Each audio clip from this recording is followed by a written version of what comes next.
ৰাজ্যত বানৰ আশংকা চুবুৰীয়া ৰাজ্যৰ পানী নামিছে খুলি দিয়া হৈছে বহু বান্ধৰ গেট সামুদ্ৰিক ঘূৰ্ণীবতাহ ৰেমালৰ প্ৰভাৱত উত্তৰ পূৰ্বাঞ্চলৰ ৰাজ্যসমূহত নেৰানেপেৰা বৰষুণ দুদিনমানৰ বৰষুণতে উত্তৰ পূৰ্বাঞ্চলৰ ৰাজ্যসমূহৰ পৰা হুৱাই অসমলৈ পানী নামিছে নৈ উপনৈসমূহৰ জলস্তৰ বৃদ্ধি পাবলৈ ধৰিছে এনে সময়তে পানী বৃদ্ধি পোৱাত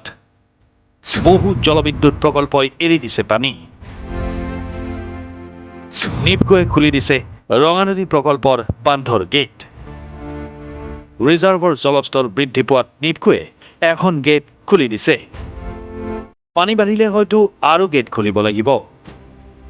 1500 মিটাৰ বহলকৈ পানী এৰি দিয়াত লখিমপুৰ জিলা প্ৰশাসনে জাৰি কৰিছে হাই এলাৰ্ট